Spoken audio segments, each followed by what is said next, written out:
Hello friends, இன்றைக்கி பாவக்காய் fry பண்ண போகிறோம். அதுக்கு தேவையான பொருள் ஊற்றிருக்கேன்.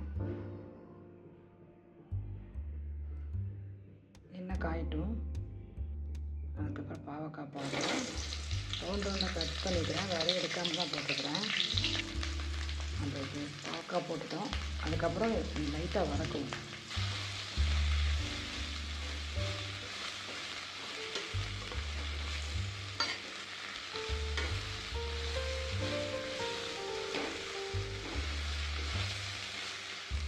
மஞ்சள்தூள் 1/4 டீஸ்பூன், மிளகாத்தூள் 1 டீஸ்பூன், உப்பு உங்கள் தேவைக்கு.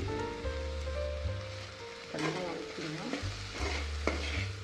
நான் 2 பாவக்காய் போட்டிருக்கேன். ரவுண்டாக கட் பண்ணி போட்டிருக்கேன். விதை எடுக்காமல் போட்டிருக்கேன். உங்களுக்கு விருப்பம் இருந்தால் விதையோட போடுங்க, விருப்பம் இல்லைன்னா விதை எடுத்து போடுங்க.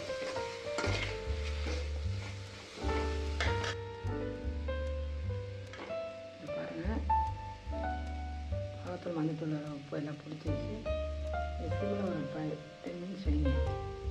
ஃப்ரை ஆயிடும்.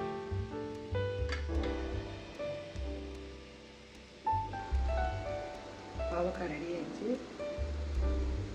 இது ரசம் சாதம், சாம்பார் சாதம் டேஸ்ட்டாக இருக்கும். நீங்கள் டேஸ்ட் பண்ணி பார்த்து எப்படி இருக்குன்னு கமெண்ட் பண்ணுங்கள்.